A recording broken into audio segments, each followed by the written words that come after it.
How did it feel just coming back here tonight and seeing the video and getting the ovation from the crowd? What were your emotions like?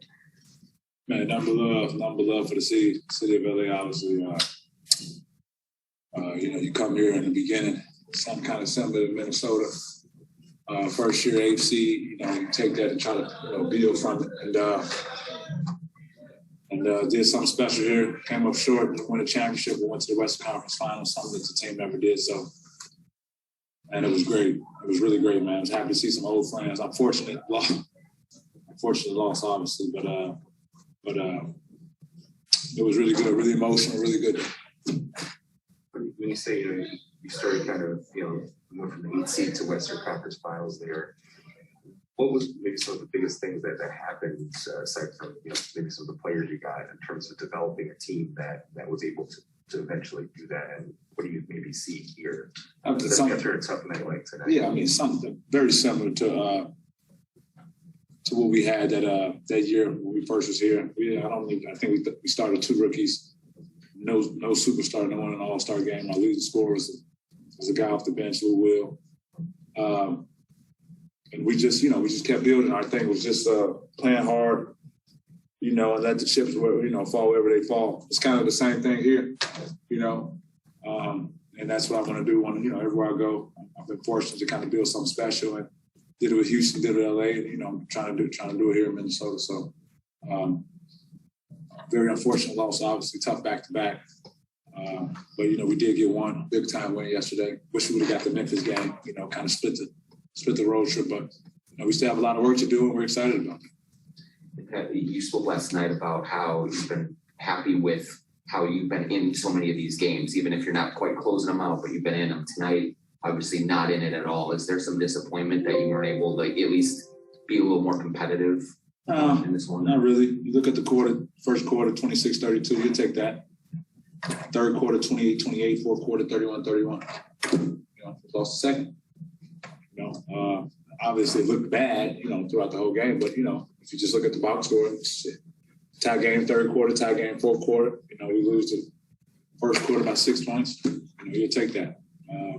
I say we still got a lot of work. Our first back-to-back, and we'll learn from it. What defensively, was it more than them just getting open looks? And it seemed like they got a lot of easy layups and things like that. What were the breakdowns defensively that just were in the second quarter there? You can key to a lot of things. Obviously, I know this team like the back of my hand. I know what they're telling each other in the locker room. This team just came off back-to-back run. If I was here, that's the exact same, knowledge I'd be giving them. So I'm pretty sure that was stayed in their locker room. And they, that's really what they did. They, offensive rebounding was solid. Free throws was 9-16, our way. They just put their foot on the pedal and just kept going in transition. And, once they're in transition, they get confidence in shooting the ball. One of the toughest teams to beat in the league for sure. Pat, good to see you. Good to see you, man. Obviously, you guys didn't get to where you wanted to last year, but, a lot of people still talk about that Game 6, getting to the conference finals where you've never been before. Has that, the significance of that, taking this franchise from where they were, helping them get to where they are now, is that weigh on you? Do you understand like how significant that was to them? The fans still talk about you and all that. Yeah, for sure.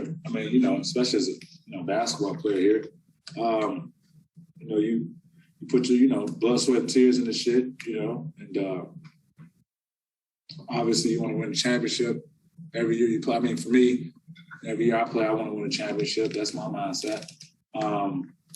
To get that far, obviously Kawhi goes down, he gets hurt. But we, in the Utah series, we still managed to come back and fight back. Give Phoenix a kind of run for their money. Probably one of the most exciting series of basketball we've seen in a long time. So, you can't win all of them. Didn't win a championship, but we did a lot of special things here. They even play without Kawhi this season, and Tyler's got everyone playing at a really high level on both ends. Just what is it about him that really inspires a team to play well on both ends like they do? Freedom. And ability to shoot. You got a lot of guys over there, shooting the shit out the ball this year.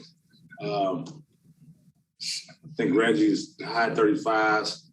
Paul George obviously is in MVP form right now. Nicky has been shooting the piss out the ball. T-Man has been shooting the piss out the ball. Luke has been shooting the piss out the ball. So, you got a lot of shooters like that. It makes the game a lot easier for Paul George, to kind of operate and do his thing.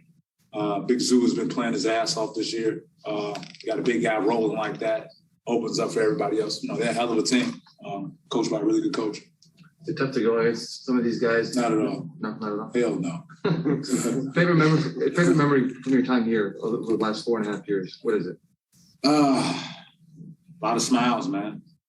A lot of smiles. If I was to do it all over, I wouldn't change it a bit. Me, Lou, and Trez came here, one by one. I was the last Mohegan, and then I was out. But no regrets. Won't change anything. We put on for the city. We turned this Lakers city into a Clipper city.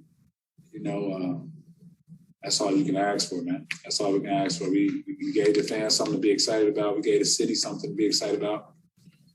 People wanted to see the Clippers play, for whatever reason, and we appreciate that. We'll go last question to Jace on the Zoom.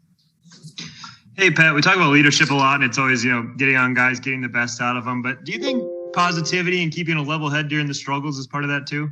Of course, obviously. I think that's a part of anything, right? You get into it with your wife or anything. You're not going to be MFing her all the time. It's all about positivity. I would assume, what do you think? Yeah, I think that's fair. Yeah, I mean, how would you want to do it? Would you want to MF everybody, or would you want to stay positive? Definitely wouldn't want to MF all the time. That's for sure. Come on, man. You could have gave me a better question than that then, man. You wasting time. Well, you always seem like you're always like looking for the positives out. Like, tonight there were a lot of things that weren't great, and yet, you seem like keeping a real level head about it. Yeah. I have my days, but for the most part, I try to stay as positive as possible. It's long season. I don't know how many games left. 68, 69, I don't know, 70, whatever. So long season, and we're just trying to, build a nice house brick by brick, come with that, got to take some L's with it. It's a learning process. How long does it take to learn how to do that? To maybe when you're in a tough funk, to not let it affect you? With the Clippers, it took us 4 years. Organizations that have been in the Western Conference, it took us, took the organization, I don't know, up until last year to get to the Western Conference. So it takes a long time, but through any process, you have to be patient with it. Does that give you some perspective, given how long it took, this franchise to do it? I put a lot of pressure on myself to get the most out of every team I play for. So, that won't change here. Thanks, Pat. Thank you guys. You guys have a great day. Good to see you.